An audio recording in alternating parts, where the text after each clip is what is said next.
Assalamu alaikum and a very warm afternoon. Before we formally start the proceedings, let's start the session with the recitation of few verses of Holy Quran.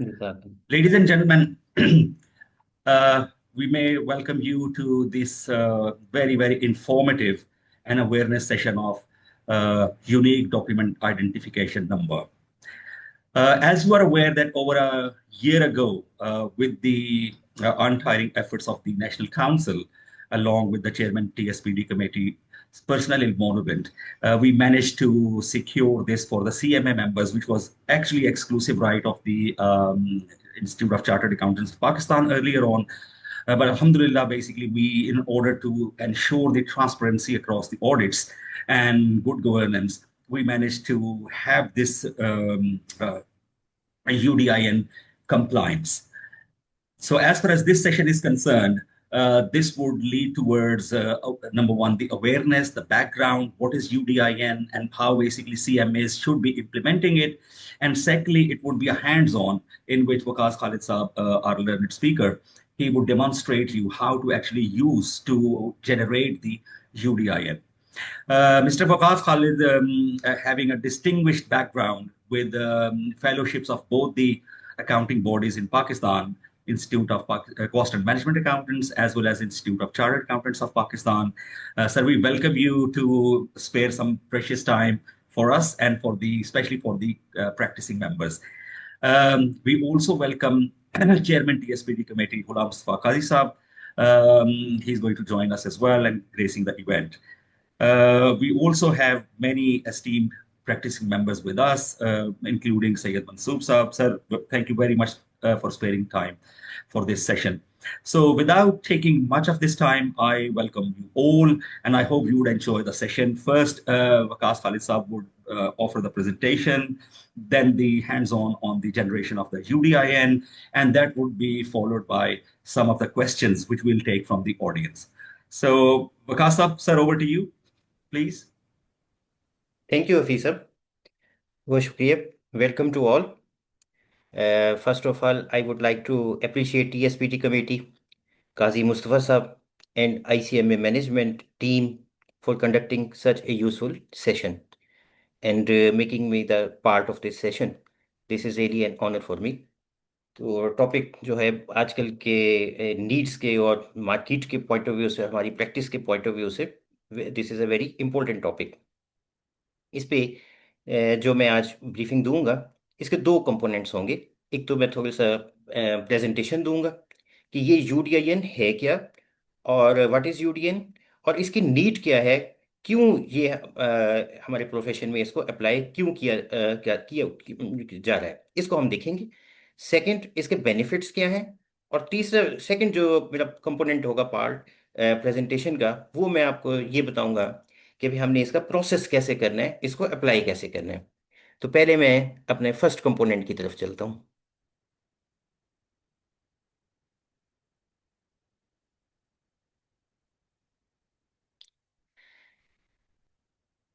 ये है जी presentation.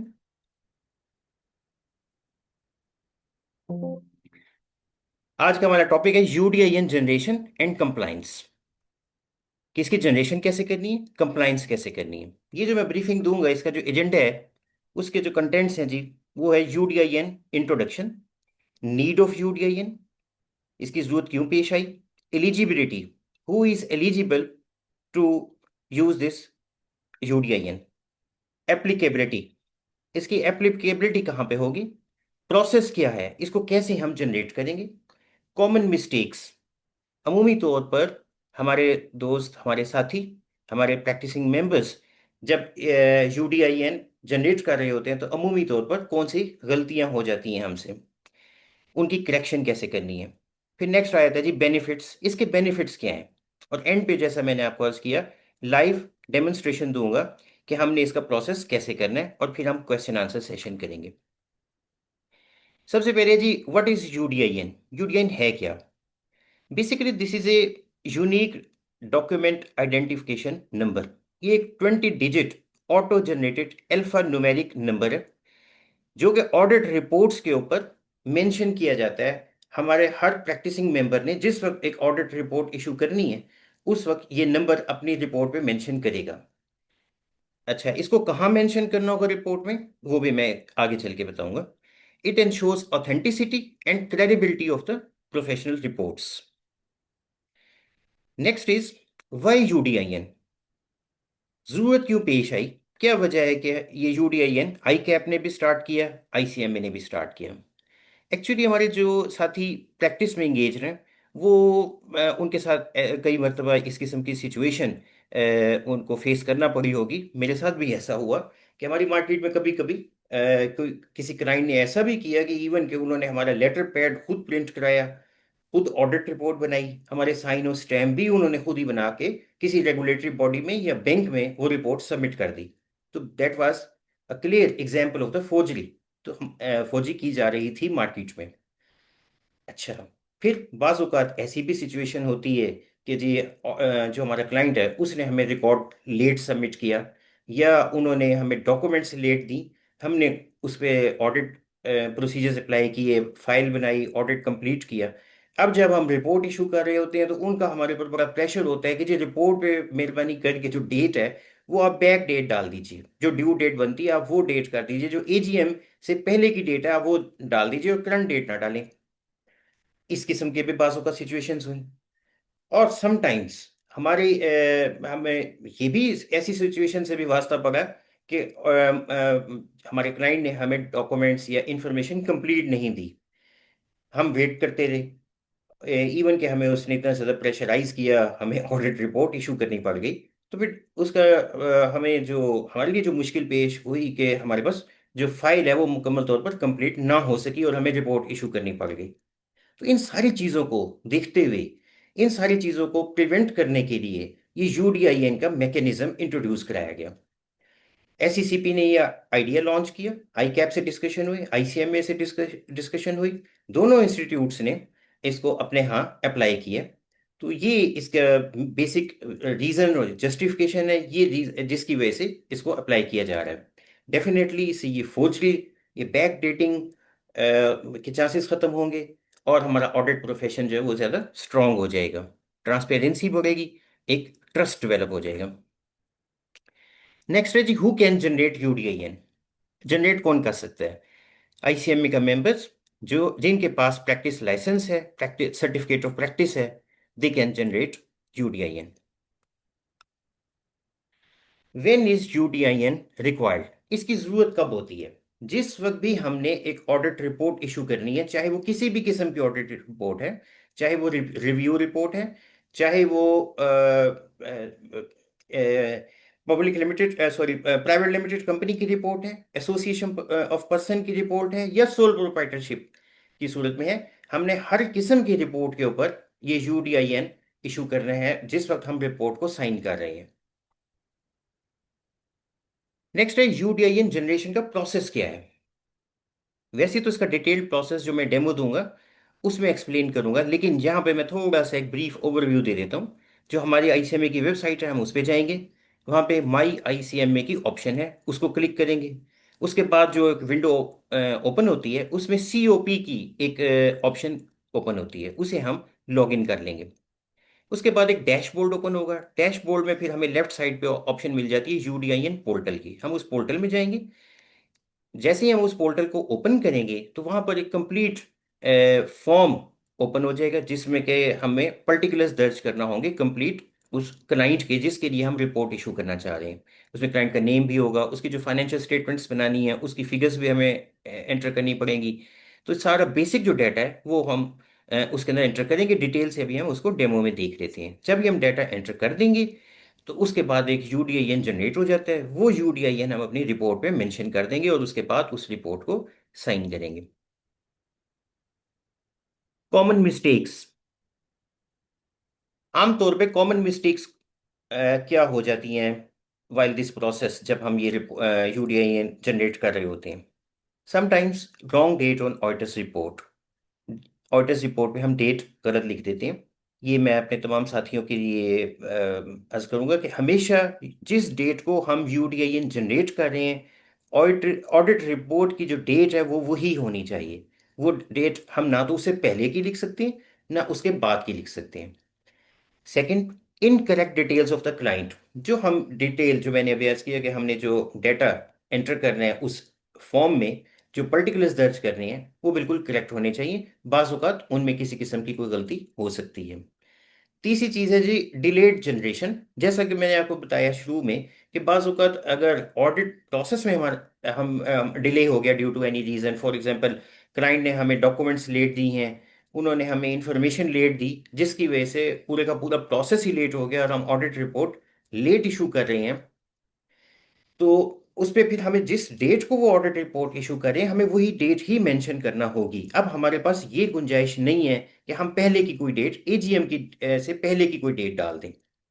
अब AGM के point of view से हम देखें कि कौन सी date होनी कौन सी चाहिए और एग्जैक्ट टाइमिंग क्या होनी चाहिए यूडीआईएन जनरेशन की, तो वो है कंपनीज एक्ट की रोशनी में।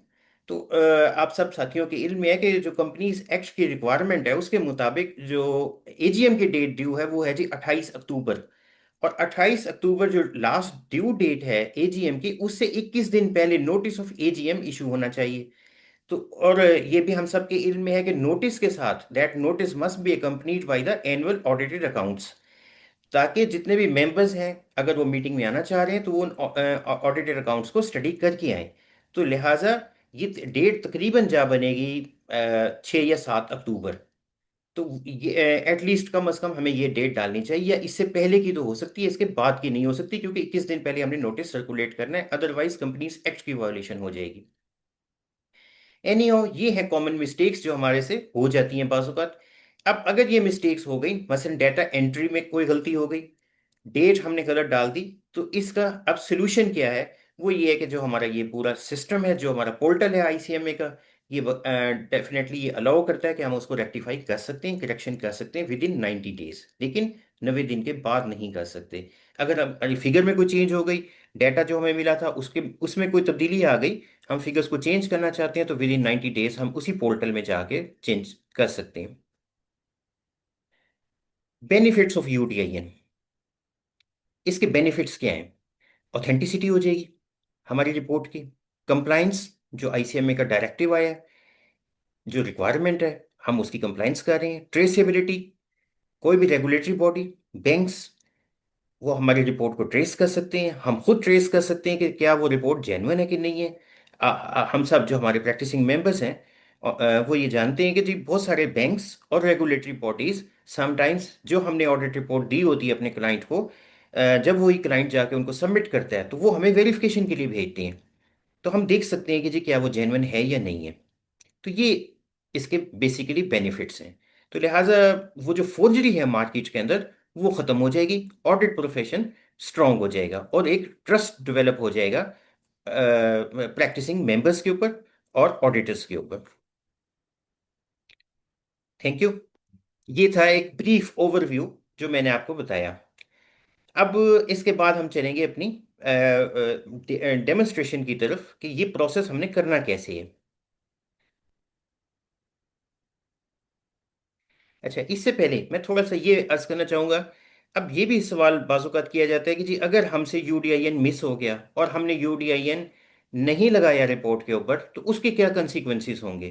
तो देखिए, जो आईसीएमए ने डायरेक्टिव इशू की है, जब हम उसको देखते हैं तो उसके एंड में ये अंडरलाइन है, ये हम इसको पढ़ सकते हैं, उसमें क्लियरली इट इज़ मेंशन्ड कि the non-compliance with this directive shall be treated as professional misconduct under the Code of Ethics and disciplinary rules of the institute।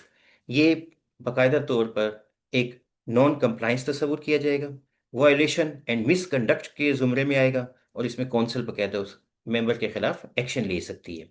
तो इसलिए ये अब नामुमकिन है कि हम कोई ऑडिट रिपोर्ट इशू करें और उस पर यूडीआईएन मेंशन ना करें। This is compulsory now.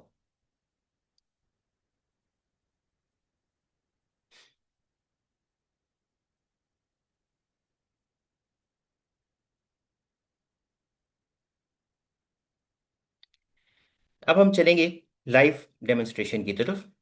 ये आई कैप आईसीएमए का पोर्टल है, जो हमारी वेबसाइट है, हम इसको ओपन करेंगे। ओपन करने के बाद इसमें हम देखते हैं कि टॉप राइट कॉर्नर पे एक हमारे एक दफा ऑप्शन है माई स्टॉप शेयरिंग आईसीएम। करके तो फिर दोबारा शेयरिंग कर लें। जी जी। अभी आपकी प्रेजेंटेशन शो हो रही है, एक दफा स्टॉप शेयरिंग करके दोबारा शेयरिंग कर लें सर। ठीक, आप स्टॉप शेयरिंग कर दें और सर जो है ना वो फिर अपनी वो स्क्रीन दोबारा शेयर आप कर दीजिए स्टॉप शेयरिंग ना। जी सर, आप शेयर कर लें। Okay ji thank you. अब हो रही? अब ठीक है? नहीं सर, दोबारा शेयर पे जाएं।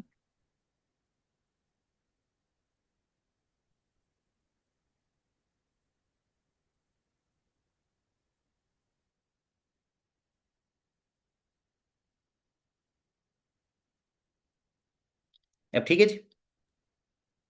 जी सर, इट्स कमिंग। जी जी, आ गए। ये हमारा आईसीएमए का पोर्टल है। जब हम इसको ओपन करते हैं तो टॉप राइट कॉर्नर पे ऑप्शन है जी माई आईसीएमए। इसको हम क्लिक करेंगे तो हमारे पास ये ऑप्शंस ओपन हो जाती हैं। इसमें सबसे पहले जो इसमें 5वें नंबर पे ऑप्शन है जी सीओपी लॉगिन। हम इसको क्लिक कर देंगे तो then it asks ICMA sign in. तो यहाँ पर हम अपना मेंबरशिप नंबर लिखेंगे और अपना पासवर्ड मेंशन कर देंगे।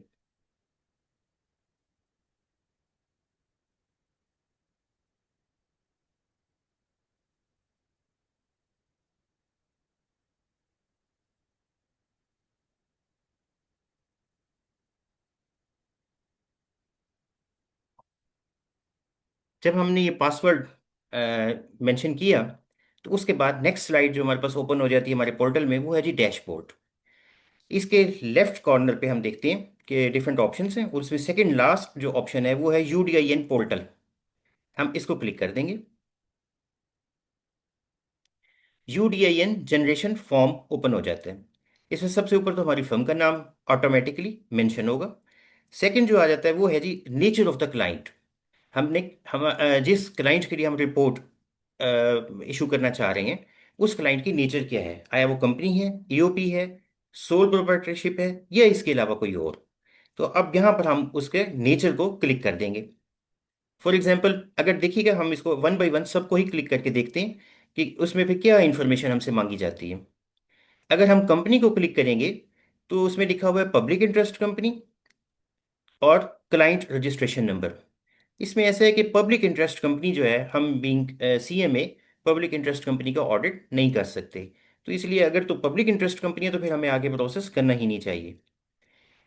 और अगर other than public interest company है, प्राइवेट लिमिटेड कंपनी है, तो फिर हम उसका रजिस्ट्रेशन नंबर यहाँ पर मेंशन कर देंगे।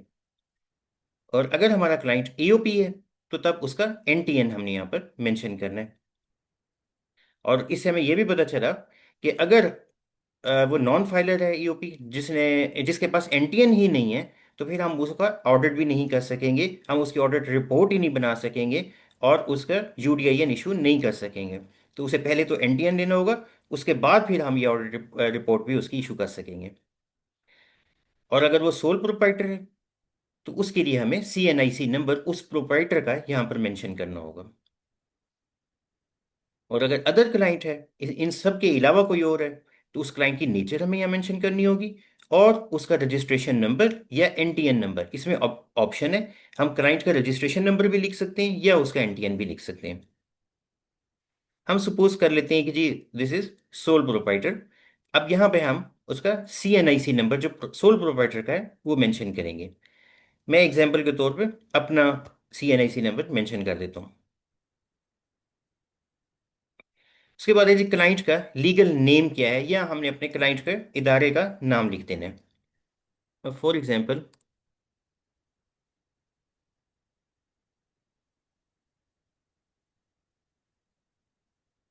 MNZ enterprises.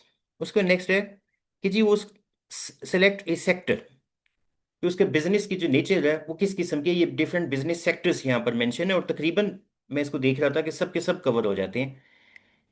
फॉर एग्जांपल हम लिख देते हैं कि जी उनका जो बिजनेस है वो एडवर्टाइजिंग एंड मार्केटिंग है। सिटी ऑफ इंगेजमेंट, किस शहर से ताल्लुक है हमारे क्लाइंट का। फॉर एग्जांपल हमने लिखा जी Bahawalpur. Type of financial statements, financial statement हमारी किस किस्म की हैं, स्टैंड अलोन है या कंसोलिडेटेड है। कंसोलिडेटेड तो बिल्कुल रेयर होंगी, मोस्टली स्टैंड अलोन ही होंगी, तो हम उसको क्लिक कर देंगे।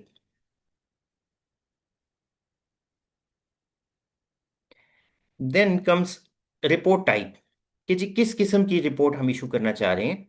देर are three types of the reports mentioned here: audit report on general purpose financial statements, review report on interim financial information, review report on statement of compliance with the code of corporate governance. अब इसमें जो ये third है, review report on statement of compliance with the code of corporate governance, ये listed कंपनियों से relate करती है। चूंकि बीइंग ए सीएमए हम उनको ऑडिट नहीं कर सकते, लिहाजा ये रिपोर्ट हमारी केस में नहीं होगी। तो अमूमी तौर पर इन दोनों में से, फर्स्ट टू में से कोई एक रिपोर्ट होगी, या तो audit report on general purpose financial statements होगी, या फिर review report on interim financial information. तो हम यहाँ पर सपोज कर लेते हैं कि हमारी audit report on general purpose financial statements है, हमने उसको क्लिक कर लिया। उसके बाद है जी टाइप ऑफ ऑडिट ओपिनियन। अब हमारे ऑनरेबल मेंबर्स जो प्रैक्टिस में इंगेज हैं, वो सब जानते ही हैं कि जो हमारे ऑडिट ओपिनियन है वो भी मुख्तलिफ मॉडिफाइड भी हो सकती है, अनमोडिफाइड भी हो सकती है। फिर मॉडिफाइड में भी कई किस्में हैं।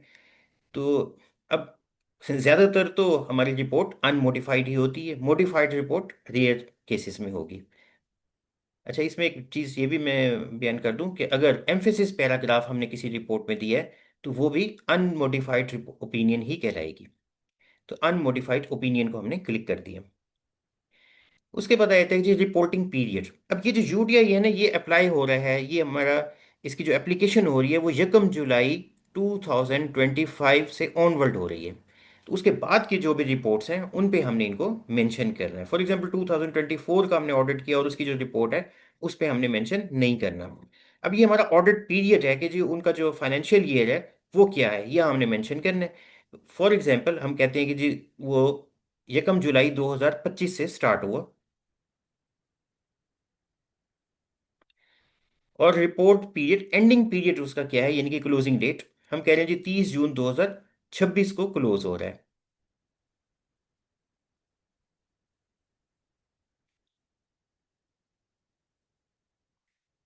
Next is the net assets की वैल्यू क्या है।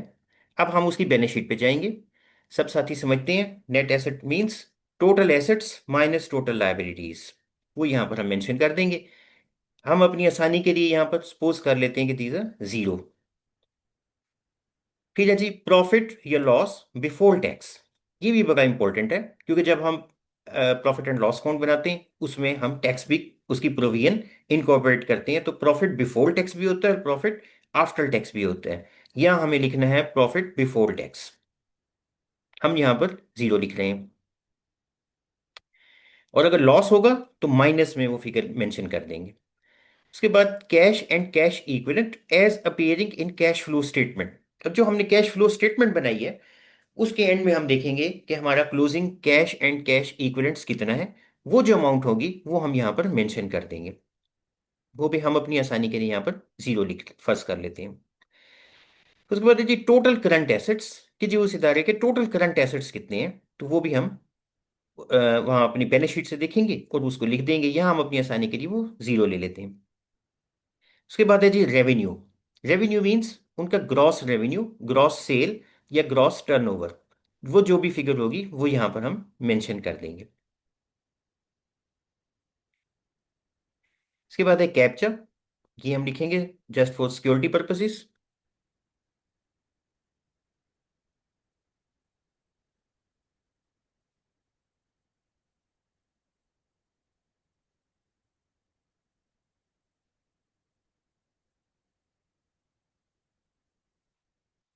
जैसे ही हम ये एंटर करेंगे तो एक कोड हमारे मोबाइल पे आ जाएगा। ये कोड व्हाट्सएप पे नहीं आएगा, ये कोड एसएमएस पे आएगा। अब हम अपने मोबाइल पे चेक करेंगे कि क्या कोड आया है। ये 4 डिजिट कोड होगा। अब मेरे पास आ चुका है, मैं उसको यहाँ पे एंटर करता हूँ।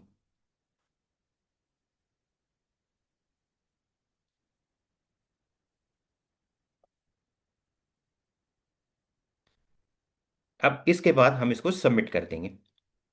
जैसे ही हम इसको सबमिट करेंगे तो ये एक समरी हमारे सामने आ जाएगी। जो इन्फॉर्मेशन हमने एंटर की है उसकी डिटेल। हम इसको एक दफ़ा फिर रिव्यू कर लेंगे कि क्या जो हमने डाटा एंटर किया है इसमें कोई मिस्टेक तो नहीं है। क्लाइंट का नाम, उसका रजिस्ट्रेशन नंबर, सेक्टर, हमारी टाइप्स ऑफ रिपोर्ट्स और उनकी फाइनेंशियल फिगर्स, ये सारी की सारी हमारे सामने आ जाएंगी। अगर ठीक है ये, तो उसके बाद इसी फॉर्म के नीचे तीन ऑप्शंस हैं। एक तो ये है कि बैक, मसलन अगर हमने देखा कि जी इसमें कोई गलती है और हमें इसकी कोई करेक्शन करनी है, हम बैक को क्लिक कर देंगे। दूसरी ऑप्शन है जी सेव, कि अगर हम समझते हैं कि अभी हमें कोई डाटा हो सकता है कि मजीद भी आ जाए और हो सकता है कल हमें इसमें कोई चेंजिंग करनी पड़ जाए, तो फिर हम फिलहाल इसको सेव कर लेंगे।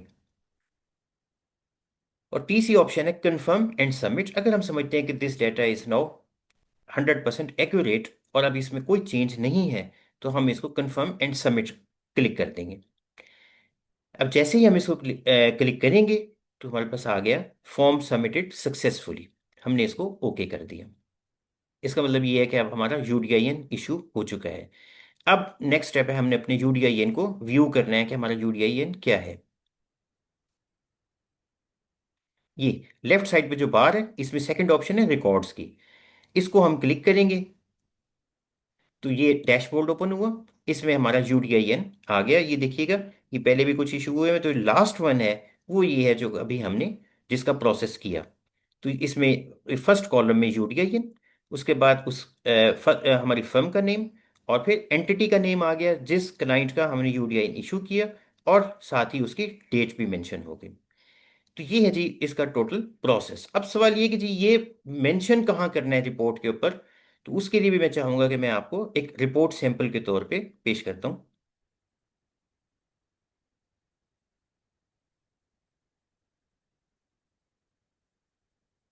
ये एक ऑडिट रिपोर्ट है जो हमने क्लाइंट के लिए बनाई है, और इसका ये जो लास्ट पेज है, इसमें हम देखेंगे कि एंड में हम सिग्नेचर करते हैं और उसके साथ हम प्लेस यानी कि सिटी लिखते हैं, डेट मेंशन करते हैं, उस डेट के नीचे हम ये यूडीआईएन प्लेस करेंगे। वकास साहब, ये आपकी ऑडिट रिपोर्ट विजिबल नहीं है। अच्छा जी। अम, शफीक साहब, अगर काइंडली आप अनशेयर कर दें और फिर वकास साहब दोबारा रीशेयर कर देंगे।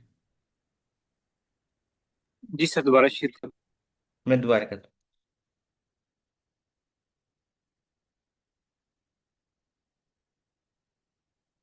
ये जी एक ऑडिट रिपोर्ट जो हमने एक क्लाइंट के लिए बनाई है, तो ये मैं शेयर कर रहा हूँ। ये इसका फर्स्ट पेज है,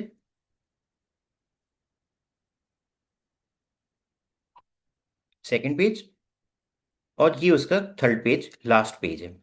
अभी शेयर नहीं हो रही। अभी भी नहीं हो रही?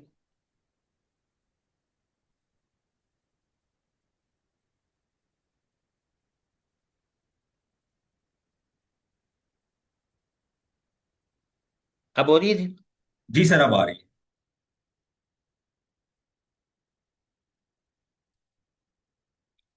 ये मैं एक ऑडिट रिपोर्ट शेयर कर रहा हूँ। मैं व्यूअर्स से भी माजरत खाऊं कि मैं इतना ज़्यादा एक्सपर्ट चूँकि नहीं हूँ जूम का, तो इसमें थोड़ी सी ये मुझे प्रॉब्लम हुई कि मैं शेयरिंग में थोड़ा सा इशू बना।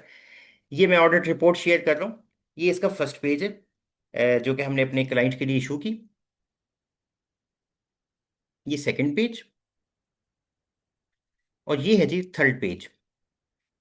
इसके एंड पे हम अपने फर्म का नेम मेंशन करते हैं, उसके साथ लेफ्ट कॉर्नर पे सिटी, डेट, क्योंकि ये तो आप सब समझते हैं कि ये कंपनीज एक्ट की रिक्वायरमेंट है, हमें प्लेस और डेट मेंशन करनी होती है।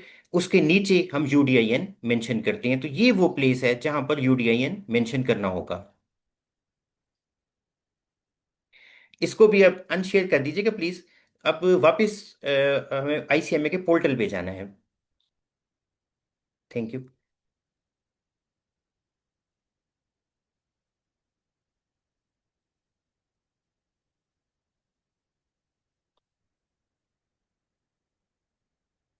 अच्छा, ये तो एक प्रोसेस था। हमने रिपोर्ट जनरेट की, हमने उसके ऊपर यूडीआईएन प्लेस कर दिया और क्लाइंट के हवाले कर दी। क्लाइंट वो रिपोर्ट ले जाएगा, वो किसी बैंक में, किसी रेगुलेटरी बॉडी में उसको सबमिट करेगा। अब वहाँ पे जो बैंक है या कोई रेगुलेटरी बॉडी है, कोई ऑर्गेनाइजेशन है, एफबीआर है, एनडीएमए है, पाकिस्तान टेलीकॉम अथॉरिटी है, कोई भी बैंक है, वो उसको अगर वेरीफाई करना चाहें कि जी क्या ये यूडीआईएन वाकई जेन्युइन है। और मेरा ख्याल ये है कि इसको वाकई वेरीफाई करना भी चाहिए। अदरवाइज ये भी हो सकता है कि कोई क्लाइंट जो यूडीआई है ना, वो भी खुद से ही कुछ अगर लिख के चला जाए। तो इसलिए definitely it must be verified. तो वो फिर इसी पोर्टल पे आएगा। इस पोर्टल पे आके वो उसी सीओपी पे जाएगा, वहां पे ऑप्शन आ जाएगी वेरीफाई यूडीआईएन। उस पे वो वेरीफायर जो है वो अपना मेंशन करेगा डिटेल कि जी आया वो बैंक है, रेगुलेटरी अथॉरिटी है, टैक्स अथॉरिटी है, या एनी अदर ऑर्गेनाइजेशन है।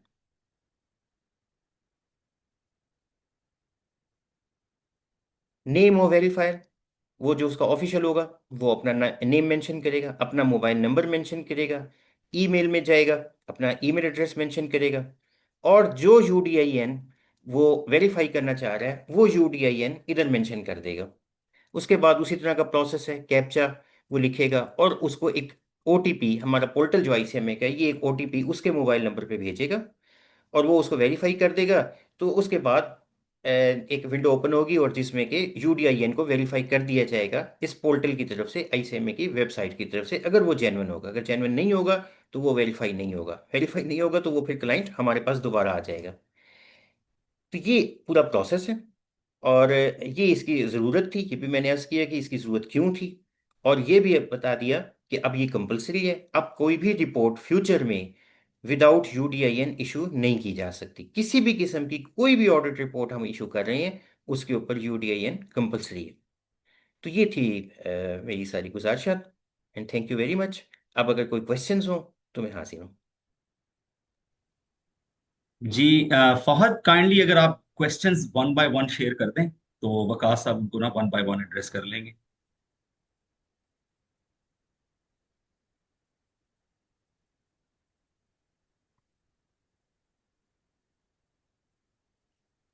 जी अस्सलाम फहद, वालेकुम। आपको आवाज।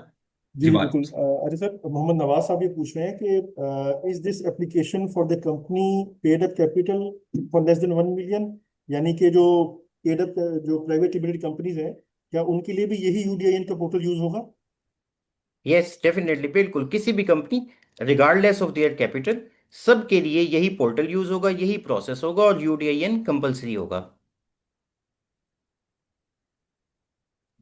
और सर ये बताइएगा कि मोहम्मद नवाज साहब से ये दूसरा क्वेश्चन है कि why this is only for AOP और सोल प्रोप्राइटर?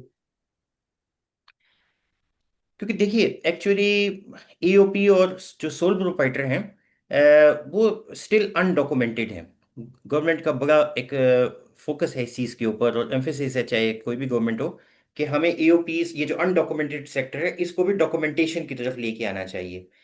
तो ये लोग प्रॉपर रिकॉर्ड मेंटेन नहीं करते। ये प्रैक्टिसिंग मेंबर्स के पास आते हैं और उन्हें कहते हैं कि जी आप विदाउट एनी डॉक्यूमेंट आप हमारा ऑडिट करके दे दीजिए।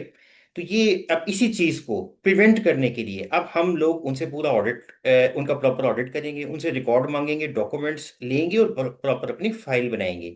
क्योंकि डेफिनेटली देखिए, दूसरी एंड पे जो काम हो रहा है हमारे आईसीएमए लेवल पे, वो हो रहा है क्यूसीआर पे, क्वालिटी कंट्रोल रिव्यू पे।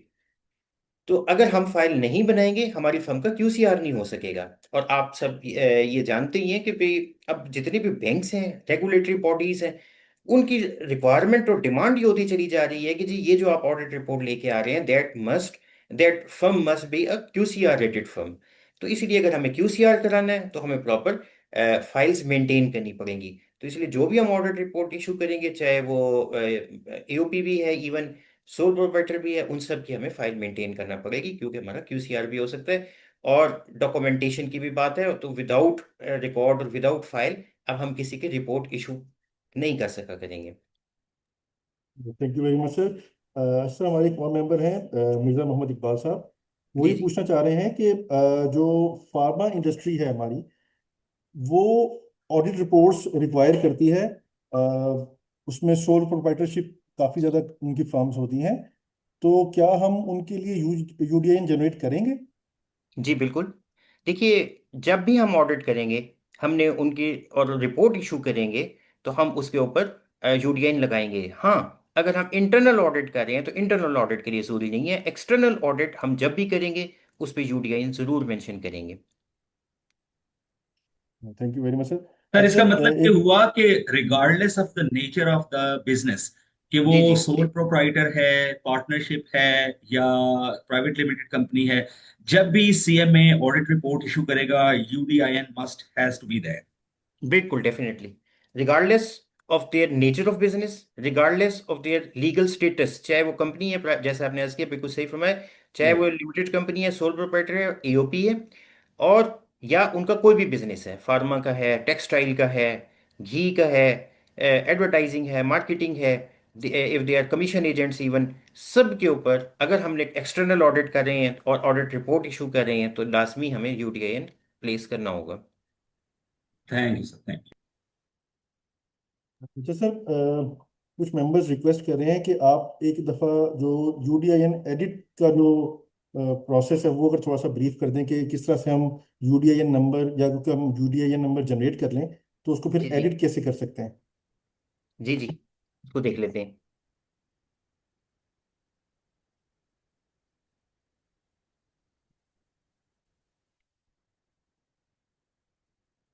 उसके लिए हमें आईसीएमए के पोर्टल पे आना होगा।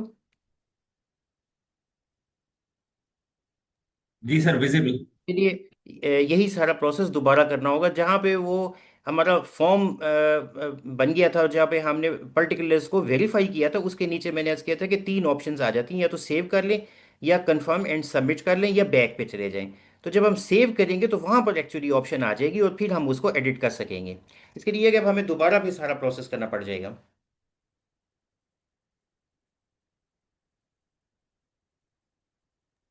Fine sir, okay thank you sir, वो सर। जो मेरे जैसे एक बिगिनर के लिए ये है कि जब आपने सबमिट कर लिया और वो उस वहां पे उसकी डॉक्यूमेंटेशन हो गई, तो फिर आपके पास एक ऑप्शन अवेलेबल होगी कि अगर आप उसको विद इन 90 डेज एडिट करना चाहते हैं किसी इंफॉर्मेशन को या किसी चीज को, तो दैट जी वुड जी अलाउ अस।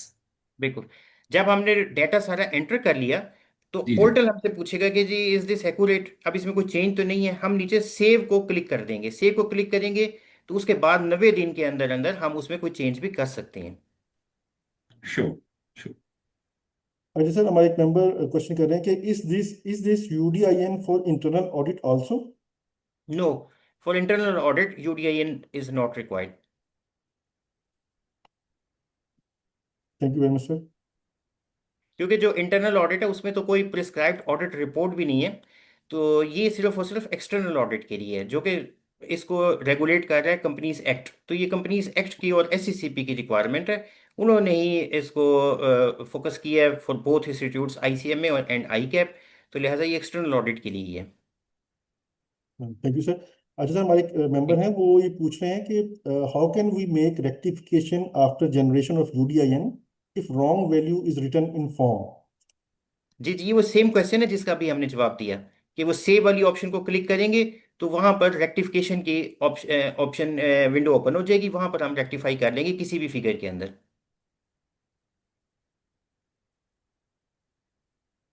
सर एक और क्वेश्चन प्लीज है कि timeline for issuance of report for financial year ended 30th June 2026 in case of company A और पी एंड सोल प्रोप्राइटरशिप। मतलब जी बेसिकली जी वो टाइमलाइंस पूछना चाह रहे हैं इसके लिए। जी जी, क्या। ऐसा है कि हाँ, this is a very good question. देखिए, जो लिमिटेड कंपनी है उस पे तो कंपनीज एक्ट अप्लाई होते हैं, उसमें एससीसीपी के रिक्वायरमेंट्स हैं, वो रेगुलेट कर रहा है। जैसे मैंने पहले भी अर्ज किया कि वो एक डॉक्यूमेंटेड सेक्टर है। उसमें तो अभी हमने प्रेजेंटेशन के दौरान भी बताया कि उसकी लास्ट डेट ऑफ एजीएम वो है 28 अक्टूबर।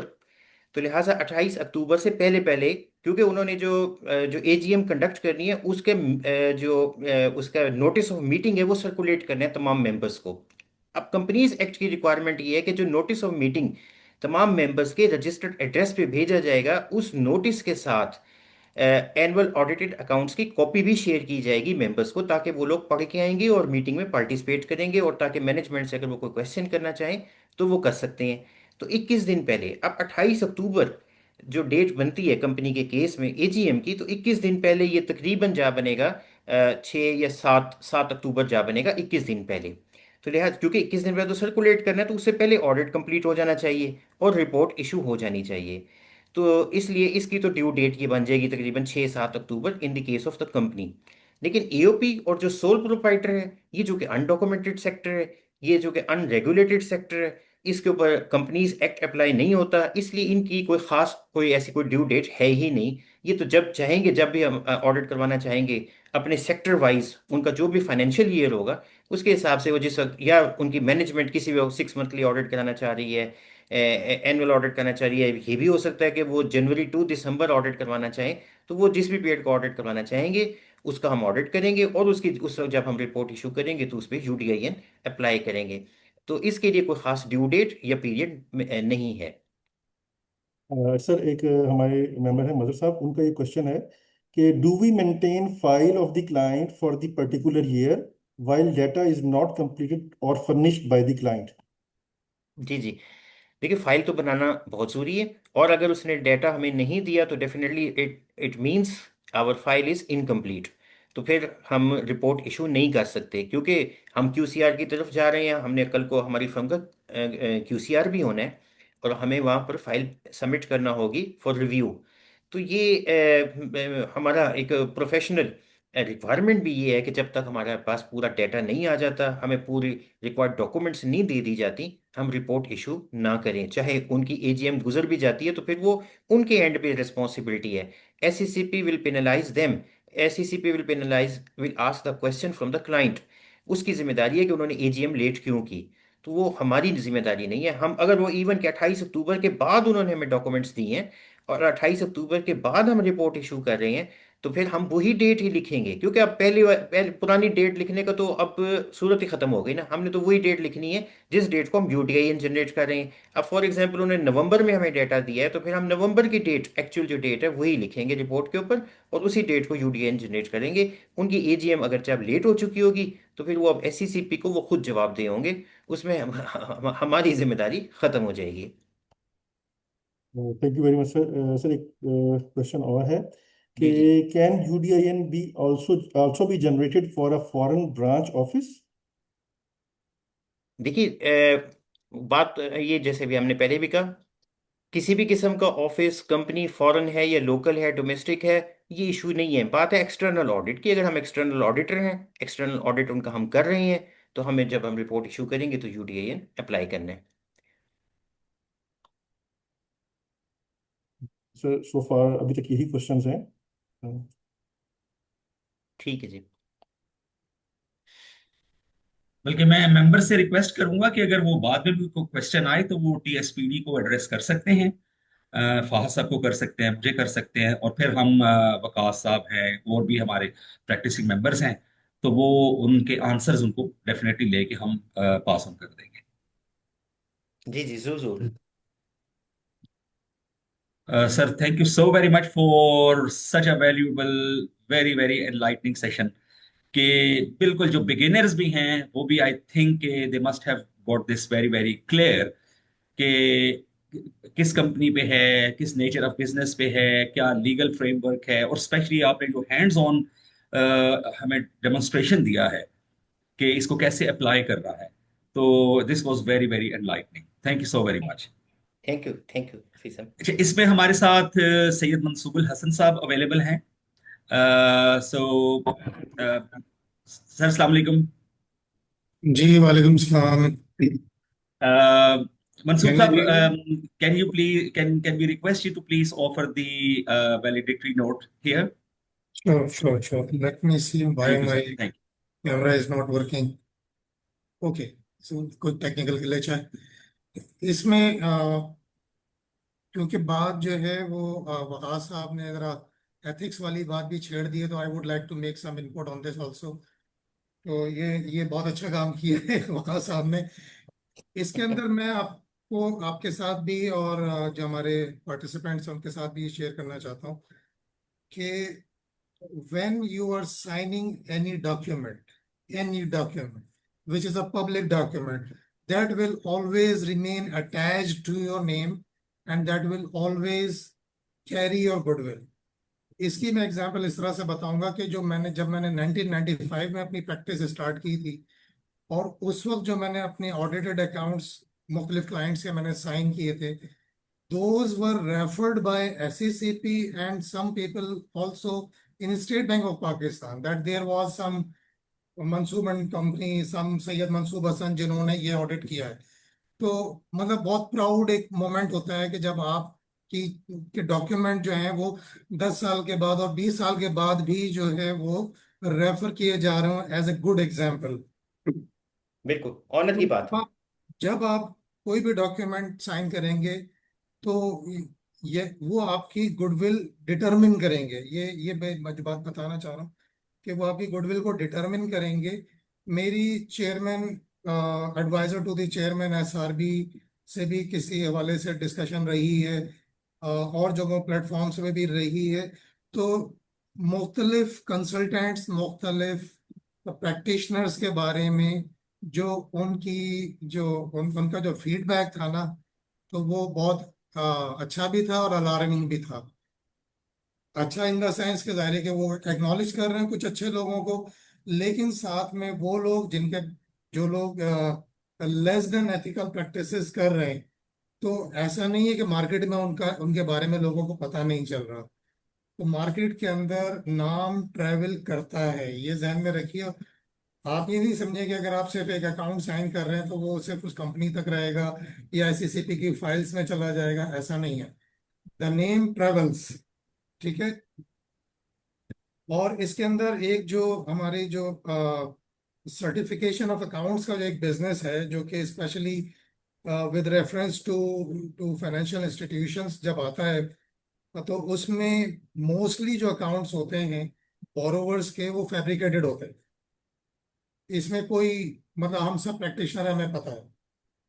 और उसमें जो जो बैंक का फैसिलिटेटिंग ऑफिसर होता है, वो चाहता है कि जी जैसे हैं जहाँ है कि बुनियाद पे आप उन अकाउंट्स को ऑडिट भी कर दें, सर्टिफाई भी कर दें, ताकि बैंक की फाइलों का पेट भर दिया जाए।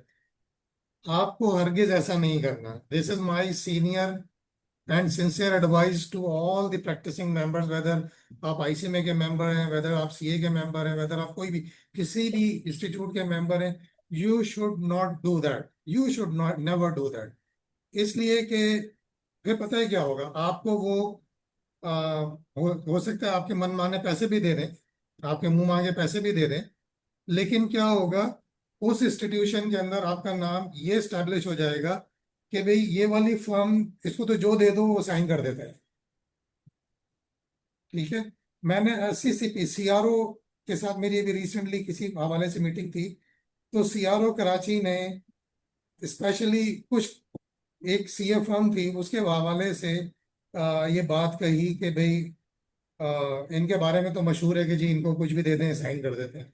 तो this should not happen, this should not happen. ये हमारे किसी भी प्रोफेशनल के साथ ऐसा नहीं होना चाहिए कि उसका नाम जो है वो इस तरह कैरी करे कि ना सिर्फ ये कि उसकी अपनी रिस्पेक्ट खराब हो रही है, बल्कि प्रोफेशन की रिस्पेक्ट भी खराब हो रही है। तो ये वो इनपुट है जो कि मैं देना चाह रहा था, और directly I am giving feedback from the officers of the CRO SECP Karachi, from the SRB chairman advisers office. तो ये मतलब जहन में रखें कि स्टेट बैंक से भी और जगहों से भी जो है ना मेरे पास फीडबैक हैं। तो कि whatever you are doing is not going unnoticed, वो हिस्ट्री का हिस्सा बन रहा है, आपकी गुडविल का पार्ट बन रहा है। With this thank you very much Waqas साहब, बहुत थैंक ज़बरदस्त यू। आपका जो है वो ये प्रोग्राम था। आपने बहुत शॉर्ट मैनर में, आपने बहुत कंसाइजली, आपने बहुत अच्छा बता दिया है। और thank you. Thank formally you. distinguished guests of honor, respected speakers, esteemed members of the Institute, fellow professionals, ladies and gentlemen, as we come to the close of today's insightful webinar on UDI in generation and compliance, I would like to express my sincere gratitude to all of you for your active participation and valuable engagement. Today's session has reaffirmed the Institute's commitment to equipping its members with the knowledge and practical tools required to excel in an increasingly digital and compliance-driven professional environment. The UDIN is more than just a technological initiative. It is a significant milestone in strengthening the credibility, authenticity, and integrity of professional certifications and reports issued by ICMA members. By adopting the UDIN system, we are reinforcing public confidence in our profession, promoting transparency, and safeguarding our members against the misuse of unauthorized reproduction of professional documents. I extend my heartfelt appreciation heartfelt appreciation to our guest of honor, Mr. Ghulam Mustafa Qazi, for his continued leadership and encouragement in promoting initiatives that strengthen professional excellence. I also wish to thank our distinguished speaker, Mr. Mohammad Waqas Khalid, FCMA, for delivering a highly informative and practical presentation. His comprehensive guidance on UDIN generation and compliance requirements, common challenges and practical solutions has undoubtedly enhanced our understanding of the system and its importance.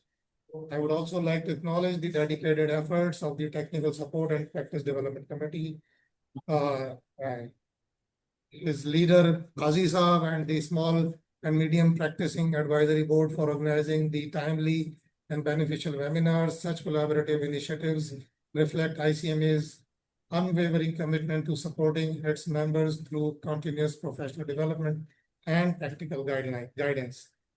I encourage all participants to implement the knowledge gained today in their professional practice and to make effective use of the UDIN system in all applicable engagements.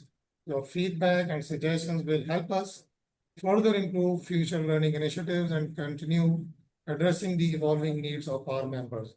Once again, thank you, the speaker, the organizing team, and every participant for making today's webinar a success.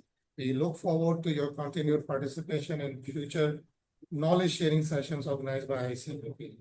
May Almighty Allah bless our efforts, guide us towards excellence, and grant us success in serving our profession with integrity and dedication. Thank you very much.